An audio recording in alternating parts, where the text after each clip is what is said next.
दो भक्तों का मिलन बताया गया है, जहां पर उद्धव और विदुर जी का मिलन हुआ श्रीधाम वृंदावन में। बंधुओं, उद्धव कौन है? भगवान के सखा हैं, दैत्य सखा। और विदुर कौन है? कौरवों के सेनापति।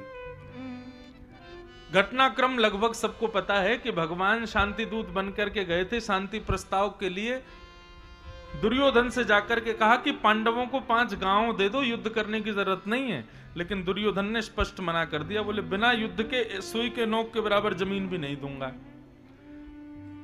भगवान के प्रस्ताव को ठुकराया दुर्योधन ने। इस बात से सबसे ज्यादा क्षोभ हुआ कौरवों के सेनापति विदुर जी को। बोले भगवान स्वयं प्रस्ताव लेकर के आए और ये दुर्योधन स्पष्ट मना कर रहा है मुख पर। ऐसे दुर्योधन का संग मुझे तो नहीं करना चाहिए। और उसी समय श्री विदुर जी महाराज कौरवों का संग छोड़ करके तीर्थ यात्रा में चले गए।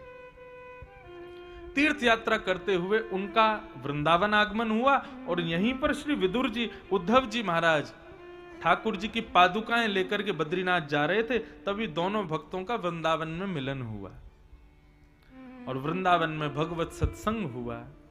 तब विदुर जी महाराज ने उद्धव जी से पूछा, उद्धव तुम द्वारिका से आ रहे हो, भगवान कैसे हैं, द्वारिकाधीश कैसे हैं, उनके बारे में बताओ। तब उद्धव ने बताया, विदुर जी भगवान तो अपनी लीला पूरी करके चले गए, ये उनकी पादुकाएं हैं।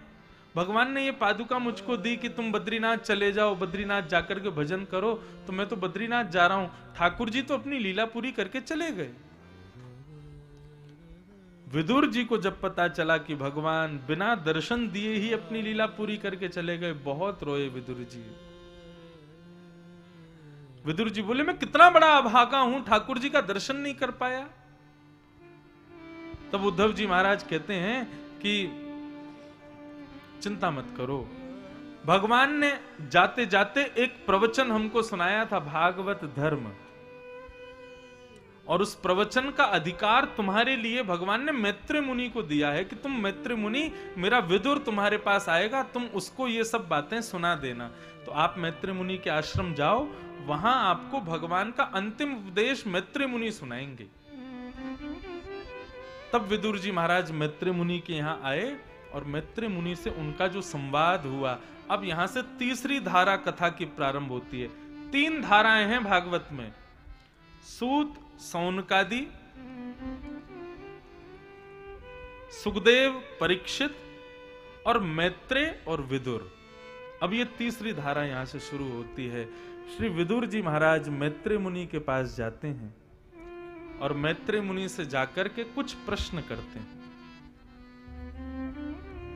विदुर जी का पहला प्रश्न कि सुखाय कर्माणि करोति लोको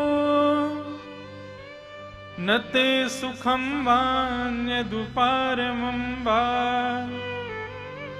विन्देत भूयस्तदएव दुःखम् यदत्र युक्तं भगवान् वदेन्न। बहुत लॉजिकल प्रश्न किया है। विदुर जी कहते हैं, हे मैत्रेय जी, संसार में हर व्यक्ति इतनी भागदौड़ क्यों कर रहा है, कर्म क्यों कर रहा है? हर व्यक्ति को देखो, जन्म लेने के बाद 16-17 वर्ष का होते ही माता पिता उसको कहते हैं अब बेटा कुछ काम करो, अब कुछ सोचो, तुमने फ्यूचर का क्या सोचा है, क्या करना है जीवन में, क्या क्यों जरूरी है जीवन में कुछ करना, क्यों जरूरी है? क्या हम लोग खाली बैठ करके अपना जीवन नहीं बिता सकते? ये कुछ करना क्यों जरूरी है? हम क्या प्राप्त करना चाहते हैं, किस चीज की खोज में लगे हैं? केवल एक, सुख। सबको सुख चाहिए,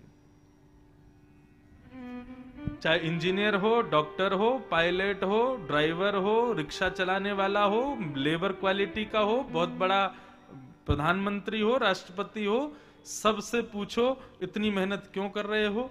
केवल एक वस्तु, सुख चाहिए सबको। हमारे नाना जी सुनाते थे कि एक व्यक्ति ना,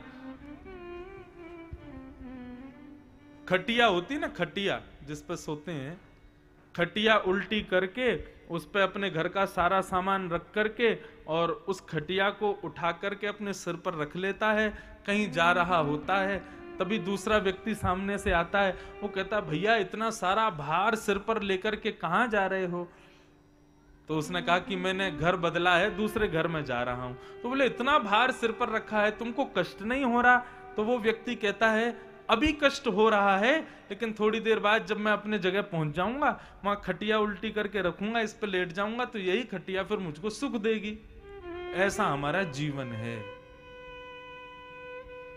हम पहले बोझ को उठाते हैं, किस भावना से उठाते हैं?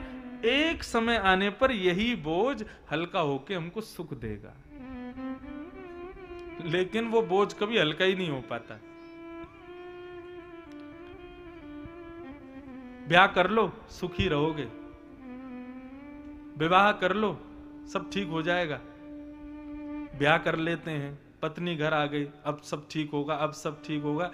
ये ठीक होगा होगा होगा करते करते बेचारा मर ही जाता, कभी ठीक ही नहीं हो पाता कुछ। बस मेरी एक बार जॉब लग जाए फिर तो मैं जीवन में सब सुखी हूं। जॉब लग जाती है, खूब पैसा कमाने लगता है, उसमें आती है थोड़ा और बड़ी पदवी मिले, थोड़ी और पदवी अच्छी हो जाए, थोड़ा हम रुकते ही नहीं है एक जगह पर। वास्तविकता क्या होती है, हमने कुछ प्रारंभ किया नहीं कि वो प्राप्त होते ही फिर हमारी इच्छा और बड़ी रूप ले लेती है। फिर उस इच्छा के अनुसार हमको और बड़ी पदवी चाहिए, फिर इच्छा और बड़ा रूप लेती है। वास्तव में दुख का कारण कर्म नहीं है, दुख का कारण हमारी इच्छाएं हैं। इसलिए भगवान गीता में अर्जुन से कहते हैं, अर्जुन व्यक्ति दुखी क्यों है? क्योंकि कर्म बाद में करता है, फल पहले सोचता है। उसकी इच्छाएं उसको दुखी करती हैं। फल पहले नहीं सोचना है। सबको श्लोक याद है गीता का, कर्मण्ये वाधिकारस्ते मा फलेषु कदाचन।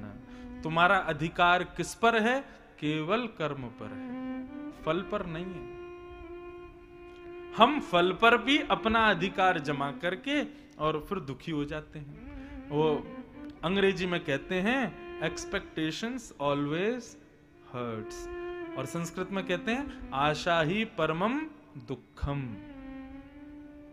ये आशा, ये एक्सपेक्टेशंस, ये इच्छाएं हमारी जो हैं, ये दुखी करती है हमको। कर्म दुखी नहीं करता हमारा, परिश्रम कभी दुखी नहीं करता।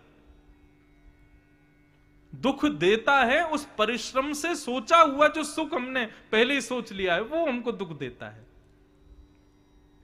इसलिए क्या करना चाहिए? केवल कर्म करो, फल ठाकुर जी के हवाले छोड़ो।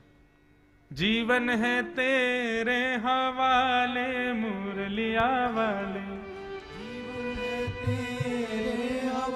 हमारे शर्मा जी जब कथा बुक करने आए तो आपकी गृहिणी मुझसे बोली, महाराज जी हमारे यहाँ ना नाचने वाले लोग बहुत हैं, आप ना बढ़िया बढ़िया भजन गाना।